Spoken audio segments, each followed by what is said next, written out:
오늘 말씀은 누가복음 7장 36절부터 50절, 8장 41절부터 48절 두 군데 찾아보도록 하겠습니다.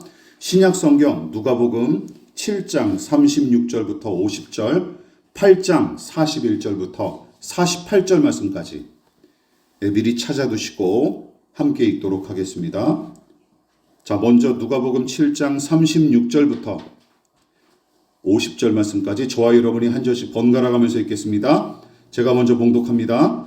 한 바리새인이 예수께 자기와 함께 잡수시기를 청하니 이에 바리새인의 집에 들어가 앉으셨을 때에 그 동네에 죄를 지은 한 여자가 있어 예수께서 바리새인의 집에 앉아 계심을 알고 향유 담은 옥합을 가지고 와서 예수의 뒤로 그 발 곁에 서서 울며 눈물로 그 발을 적시고 자기 머리털로 닦고 그 발에 입 맞추고 향유를 부으니 예수를 청한 바리새인들이 그것을 보고 마음에 이르되 이 사람이 만일 선지자라면 자기를 만지는 이 여자가 누구며 어떠한 자 곧 죄인인 줄을 알았으리라 하거늘 예수께서 대답하여 이르시되 시몬아 내가 내게 이를 말이 있다 하시니 그가 이르되 선생님 말씀하소서. 이르시되 빚 주는 사람에게 빚진 자가 둘이 있어 하나는 500데나리온을 졌고 하나는 50데나리온을 졌는데 갚을 것이 없으므로 둘 다 탕감하여 주었으니 둘 중에 누가 그를 더 사랑하겠느냐.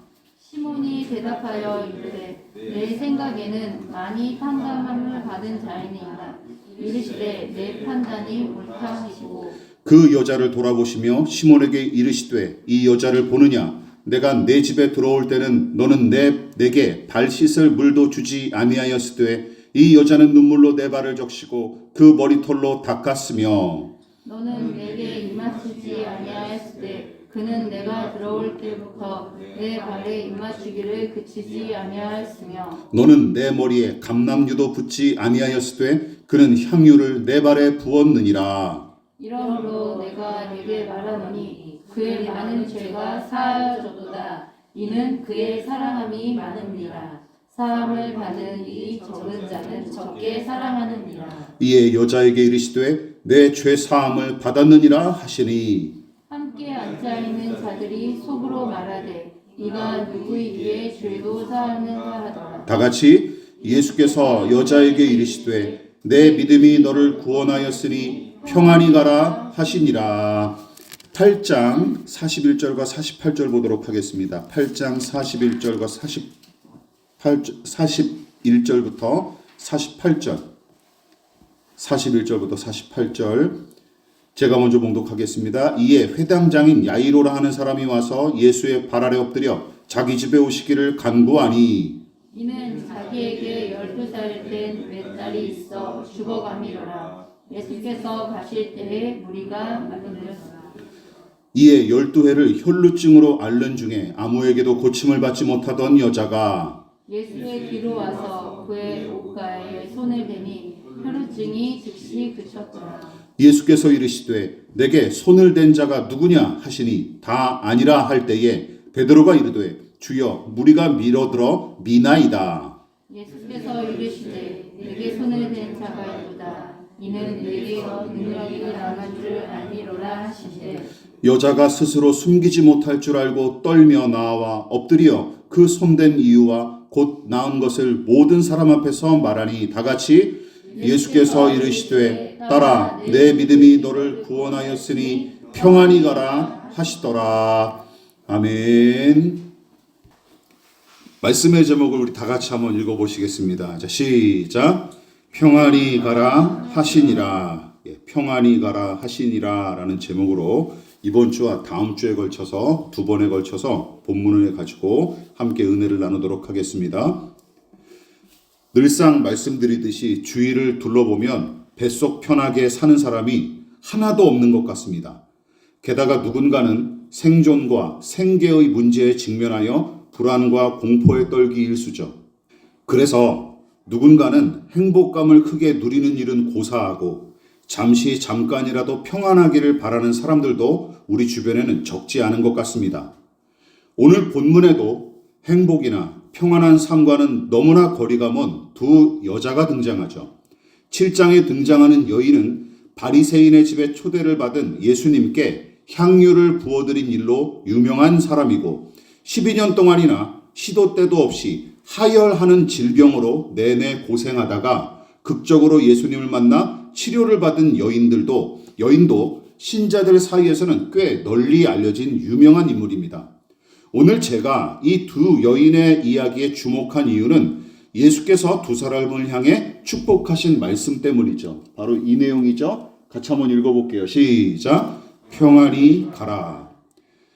한 20여 년 전 제가 부교육자 시절에 이 부분을 읽던 중에 평안히 가라 하시는 말씀에 꽂혀 계속 곱씹었던 기억이 납니다.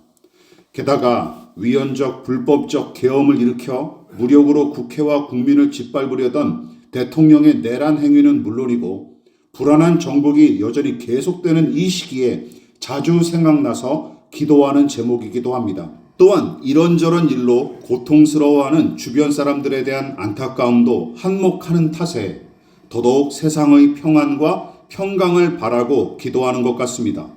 무엇보다 본문의 두 여인은 예수님을 만나 깊은 은혜를 경험했고 거기 더하여 평안히 가라 하시는 주님의 음성을 직접 들은 은혜를 누렸죠.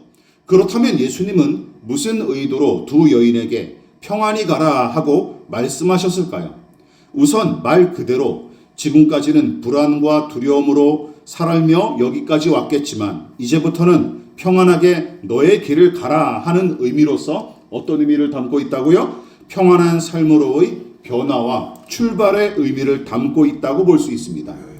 또 다른 하나는 너는 평안할 만한 조건을 이제 다 갖췄으니 앞으로는 안심하고 당당하게 너의 삶을 살아라 하심으로써 어떤 부분들 평안을 누릴 만한 자격에 대한 의미로도 볼 수 있습니다. 그리고 이 말씀은 두 여인한테만 해당하는 이야기로 생각하면 안 돼요. 예수께서 두 여인을 보내며 축복하신 그 평안의 은혜를 우리도 누려야 마땅하고 이 복음서의 저자인 누가는 성경의 독자들을 그 평안의 길로 초대하고 있습니다. 자, 그렇다면 그 평안의 길은 어디서부터 시작될까요? 또한 예수님이 베푸시는 이 평안을 받아들일 자격은 어떤 것일까요? 우선 앞에서 언급한 7장 50절과 8장 48절의 내용을 조금 더 자세하게 살펴볼 필요가 있습니다. 왜냐하면 두 구절에 담긴 예수님의 핵심적인 가르침이 평안의 길을 걸어가게끔 신자들을 출발선상에 세움과 동시에 평안을 누릴 자격이 무엇인지에 관해서도 설명해 주기 때문이죠. 그 내용이 또한 같은 구절에 이렇게 기록되어 있어요. 자, 같이 한번 읽어볼까요? 자, 시작. 내 믿음이 하시니라. 자, 이 구절을 주목하십시오. 평안히 가라 하신 예수님의 말씀은 추상적인 이론이나 무턱대고 남발하는 축복의 말이 아닙니다. 평안히 가라 하는 구절 앞에 내 믿음이 너를 구원하였으니 하는 말이 두 여인이 평안히 갈 수 있는 이유와 원인, 단서로서 등장하는데 그 말인 즉슨 너는 믿음으로 구원을 얻었으니 이제는 평안히 가도 된다 하신 뜻으로 해석이 가능합니다. 다시 말해 진정한 평안은 오로지 무엇으로만 얻을 수 있다? 믿음으로만 얻을 수 있다라는 도식이 성립이 되는 것이죠. 더불어 믿음을 얻은 사람만이 진정으로 무엇을 얻을 수 있다? 평강과 평안을 얻을 수 있다라는 의미로도 해석이 가능합니다. 다른 말로 진정한 평안은 믿음으로 구원을 얻은 자만 얻을 수 있다는, 그리고 오직 믿음의 사람만이 진정한 평안을 누릴 자격이 있다는 뜻을 포함하는 것이죠. 그러니까 두 여자 모두 어떤 계기로 믿음을 얻었는지는 알 수 없지만 예수님을 사랑하고 신뢰하는 믿음이 있었기에 용감하게 주님을 만나러 나갔으며 그분 앞에서 믿음으로 구원받은 하나님의 백성임을 확실히 검증받은과 동시에 마침내 평안히 가라 하고 축복하시는 주님의 말씀까지 듣게 되는 것이죠. 그러므로 기억하십시오. 우리 그리스도인들의 우선순위는 이것이 되어야 되는 거예요. 같이 읽어볼까요? 시작. 평안이 먼저가 아니라 믿음이 먼저입니다. 평안이 먼저가 아니라 믿음이 먼저입니다. 즉 평안을 얻은 뒤에 믿음이 따라오는 게 아니라 믿음을 얻은 뒤에야 찾아오는 것이 평안이라는 것이죠. 믿으십니까? 이게 진정한 성경적 평안이라는 거예요. 물론 여기서 언급한 믿음의 대상은 바로 예수님이시죠. 예수님을 의지하고 사랑하는 믿음이 성경에서 가르치는 믿음의 본질이자 핵심입니다. 그러나 대부분 사람은 이게 문제죠. 믿음이 아닌 평화와 평안을 먼저 추구하는 것이죠. 우리가 자주 하는 말을 곱씹어 보십시오. 대부분 사람은 곳간에서 인심 난다 하는 속담처럼 안락하고 윤택한 조건을 웬만큼 갖춘 이후에 내가 비로소 무언가 할 수 있다라고 믿죠. 그뿐만이 아닙니다. 예수님을 사랑하고 신뢰하는 믿음으로 평안을 찾는 대신 어떻게 해요? 부유함과 안락함과 평안을 얻으려고 먼저 발버둥치기 일쑤입니다. 하지만 기억하십시오. 오직 믿음으로 얻는 하나님과의 관계 회복과 함께 그로 인해 맺어지는 평안이 진짜 평안이고 그 외의 다른 방식을 통해 얻는 평안은 모조품이나 짝퉁에 불과하므로 기억하십시오. 오래가거나 지속될 수 없을 뿐더러 내면의 깊은 곳까지 효력을 미치지 못합니다. 믿으십니까? 이것이 가짜 평안의 본질이에요. 그러나 본문의 두 여인은 평안한 다음에 무얼 더 해보자 하며 느긋하게 미룰 만한 처지가 아니었습니다. 두 사람 모두 평안과는 거리가 먼 처지에 놓였었고 그 다음이나 내일을 꿈꿀 만한 여유도 없는 인물들이었죠. 또한 두 여인은 평안을 얻으려고 다른 것에 매달리지 않았습니다.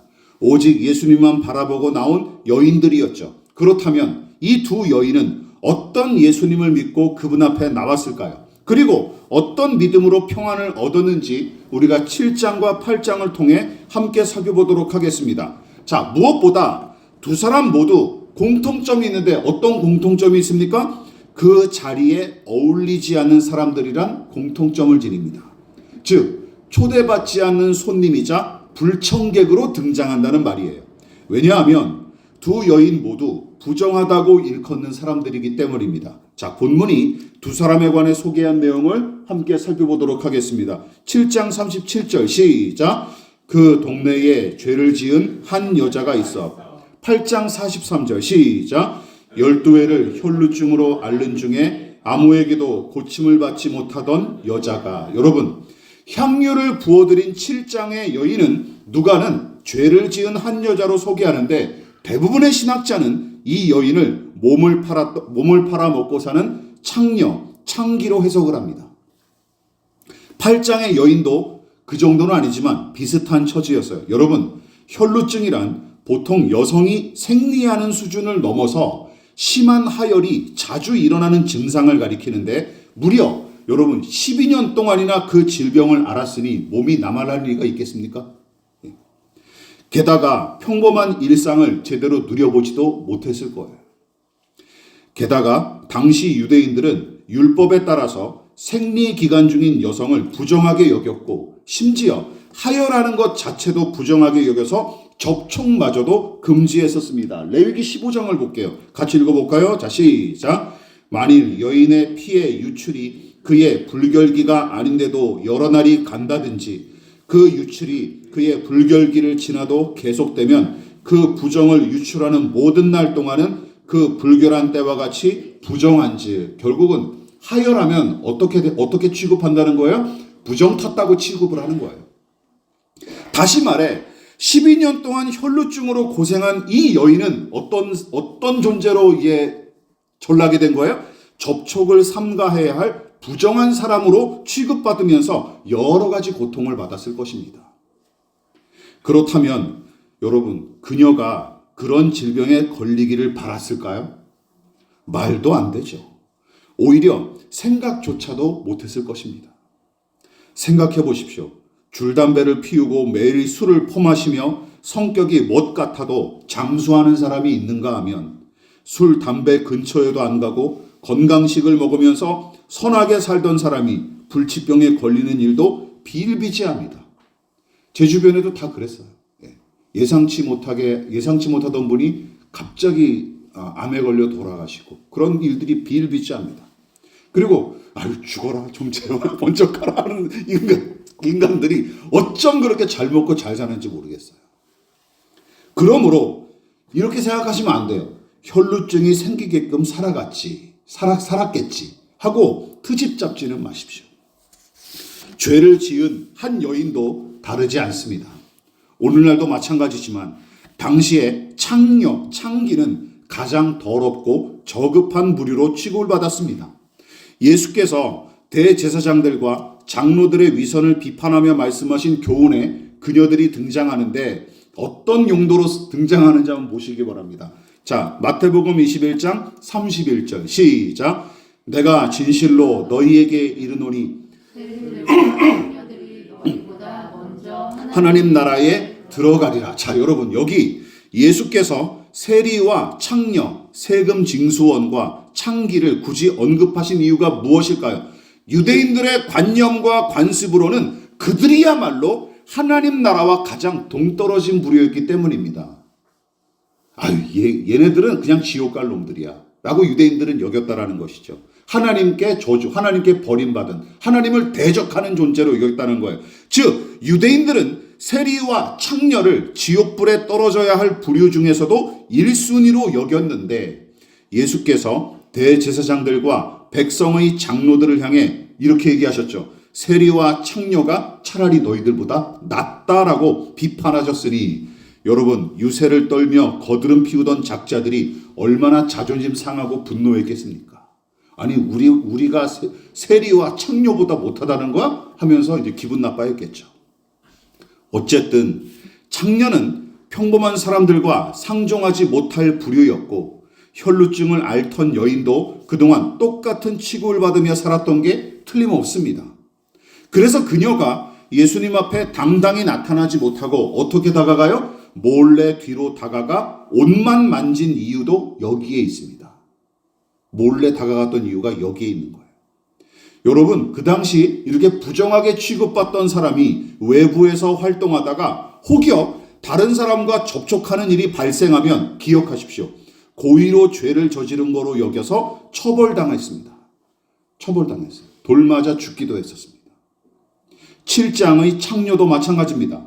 더러운 짓을 저지른다는 이유로 부정한 죄인 취급당하는 여자가 여러분 열혈 유대교 신자로 정평이 난 바리새인의 집에 막무가내로 쳐들어간 일은 여러분 예수님을 만나겠다는 일념 하나로 목숨을 내걸고 도박을 감행한 일이었어요. 도박인 것입니다. 그렇다면 두 여인이 예수님을 알기 이전에는 어떻게 살았을지 생각해 보시고 상상해 보십시오. 은밀한 곳에 처박혀 지내면서 문 남성들에게 화장실 취급당하는 삶, 오로지 생존과 생계를 위해서 손가락질 받는 일까지 마다치 않았던 여인에게 여러분 과연 행복이나 평안이 있었을 거로 생각하십니까? 그럴 순 없죠. 또한 시도 때도 없이 하혈하는 질병으로 12년 동안이나 시달린 여인의 일상은 어떠했을까요? 망가진 몸만큼이나 마음도 망가졌고 그녀의 일상도 덩달아 무너져 내렸을 것입니다. 그 삶에 여러분 적극적인 사고방식, 긍정의 힘 따위로 평안을 얻으라라고 권면할 수 있었을까요? 말도 안 되죠. 그러나 예기치 못한 은혜가 두 여인에게 임했던 거로 보입니다. 어떤 은혜? 제가 이렇게 상상해 봤어요.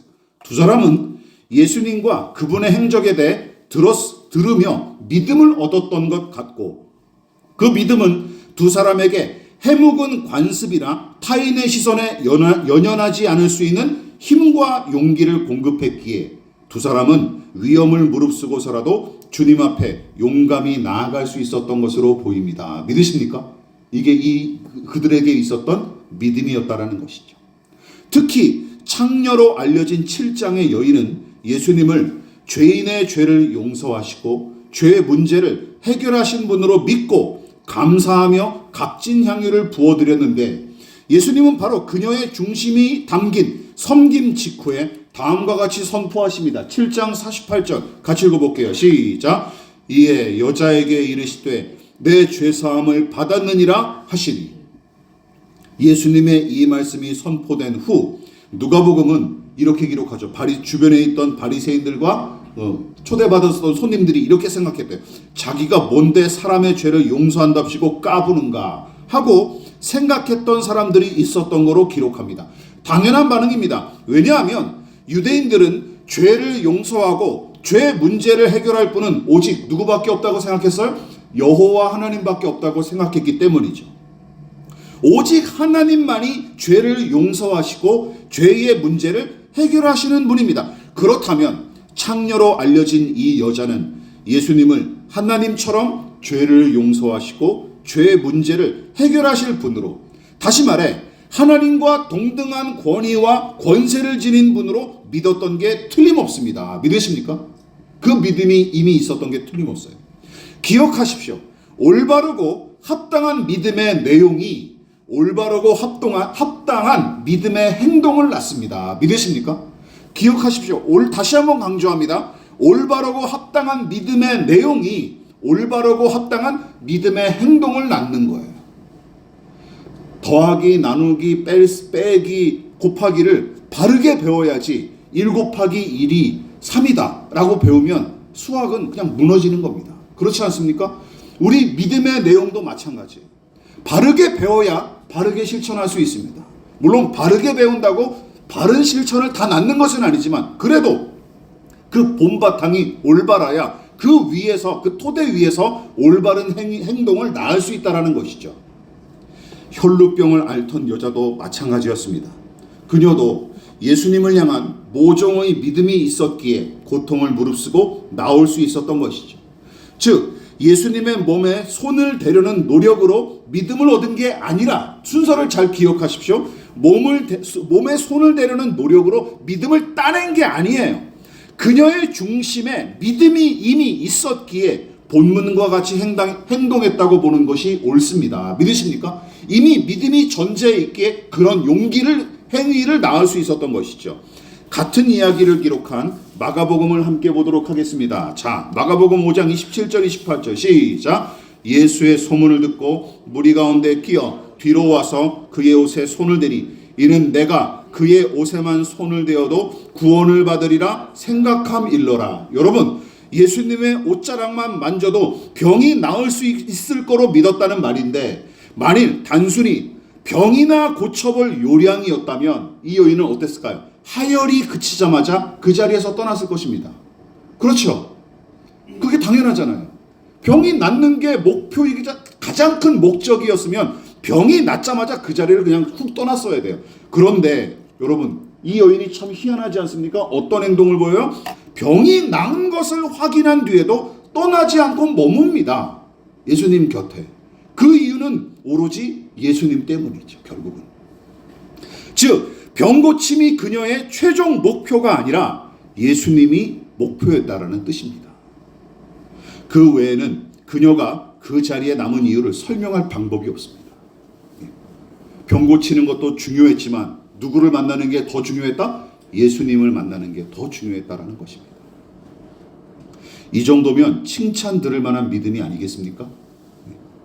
게다가 혈루증은 그녀에게 부정한 여자라는 오명까지 뒤집어 씌우게 만든 질병으로서 그 족쇄와 저주에서 벗어나기 위해 예수님을 찾아온 게 아닙니까? 그러나 부정한 사람은 아무도 접촉할 수 없다는 게 문제였는데 부정한 사람과 접촉한 그 당사자도 부정하게 되기 때문이죠. 우리나라에서도 그래서 부정탄다라는 얘기가 있잖아요. 어느 장소를 가거나 아니면 어떤 물건을 만지면 그 부정함이 내게 전가가 되는 것이죠. 전염병처럼 전가가 되는 것이죠. 그래서 민수기 19장에서도 이런 율법이 있어요. 같이 읽어볼게요. 시작. 부정한 자가 만진 것은 무엇이든지 부정할 것이며 그것을 만지는 자도 전혀까지 부정하리라. 전염병이랑 똑같은 거예요. 그러니까. 부정한 자가 건드린 물건도 부정해지기 때문에 그 물건을 다른 사람이 만져도 그 사람도 부정해지는 거예요. 극단적인 사례를 들자면 여러분, 혈루병 걸린 이 여인이 예수님을 만지려고 시도한 일은 여러분 마치 격리시켜야 할 전염병 환자가 일부러 나다리는 꼴과 비슷합니다. 이거는 위험하고 무모한 일이에요. 7장에 등장한 여인도 마찬가지죠. 몸을 파는 부정한 여자가 예수님의 발을 닦고 거기에 입을 맞추기까지 했으니 여러분 이건 아름다운 풍경이 아닙니다. 아름다운 풍경이 아니에요. 아예 부정탈하고 들이댄 것처럼 보일 수도 있는 거예요. 예수님을 초대한 바리새인이 속으로 빈정댔던 이유가 여기에 있죠.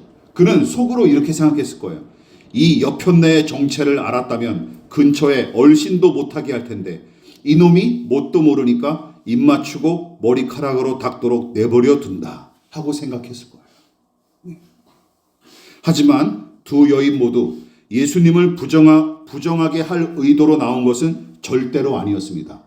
다시 한번 생각해 보시죠. 이 두 여인은 왜 예수님께 나왔을까요? 예수님을 부정타게 하려고? 아니죠. 오히려 정반대입니다. 이렇게 믿었던 게 틀림없어요. 부정한 상태에서 벗어나기 위해 예수님을 찾았던 것입니다. 믿으십니까? 부정한 상태에서 벗어나기 위해서. 다시 말해 이 믿음이 두 사람에게 있었던 게 틀림없어요. 이것이죠. 예수님은 나 같은 죄인이 만진다고 부정하게 되실 분이 아니다. 오히려 부정한 나를 깨끗하게 하고 새롭게 하실 것이다. 믿으십니까? 오히려 나를 깨끗하게 하고 새롭게 하실 것이다. 그러니까 이렇게 정리해 볼 수 있어요. 두 여인은 예수님을 어떻게 생각했을까요? 없는 것을 있게 하시고 무너진 것을 세우시며 망가진 것을 고치시고 낡은 것을 새롭게 하시며 부정한 것을 깨끗하게 하실 분으로 믿었던 것입니다. 믿으십니까? 이 믿음이 이 두 여인의 마음속에 분명히 뿌리 내리고 있었을 거예요. 즉 두 사람은 예수님을 성부 하나님과 동일한 권세를 지닌 분으로 믿고 의지했던 것으로 보여요. 이것이 두 여인의 믿음이었고 이 믿음 때문에 두 여인은 드디어 예수님의 평안히 가라 하시는 축복의 말씀을 듣게 된 것입니다. 말씀을 마무리하도록 하겠습니다. 히브리서의 저자는 예수님을 향한 두 여인의 믿음이 무엇인지, 즉 예수님을 어떤 분으로 우리가 신뢰하고 사랑했는지에 관해 다음과 같이 소개하고 있습니다. 자, 히브리서 1장 3절 말씀 같이 읽어볼게요. 시작. 이는 하나님의 영광의 광채시요 그 본체의 형상이시라. 그의 능력의 말씀으로 만물을 붙드시며 죄를 정결하게 하는 일을 하시고 높은 곳에 계신 지극히 크신 이의 우편에 앉으셨느니라. 누구에 관한 말씀이에요? 예수님에 관한 말씀입니다. 누군가 예수님이 누구십니까? 라고 물으신다면 여러분 히브리서 1장 3절의 말씀을 제시해 주십시오. 우리는 이 예수님을 믿습니다. 라고 말이죠. 부정한 죄인으로 널리 알려져 내내 천대받던 여인, 또한 부정하다고 일컫는 질병에 걸려 12년 동안이나 피폐한 삶을 이어가던 여인. 그러나 기억하십시오. 두 여인은 그들을 짓눌렀던 두려움과 자괴감과 모진 비판과 비난을 뚫고 예수님 앞에 나올 수 있었는데 그것을 가능하게 한 힘과 용기는 바로 이 믿음에서 비롯된 것입니다. 다시 말해 그들은 더는 죄의 수렁에 빠져 허우적되지 않기 위해, 더는 율법과 관습의 멍에에 짓눌려 살지 않기 위해 믿음의 용기를 낸 것이었죠. 저지른 죄와 허물이 너무 큰 탓에 내 생애는 어차피 망했구나 하고 생각했던 창녀, 또한 오랜 질병에 상한 몸만큼이나 마음마저 병들어갔던, 그래서 행복하고 자유로우며 평안한 삶은 자신과 너무나 거리가 멀다고 여겼던 여인. 그러나 자신의 죄악과 부정함보다 더 크신 예수님을 믿고 영접하면서부터 감사와 소망이 두 사람에게 새싹처럼 돋아나고 피어나기 시작했던 것이죠.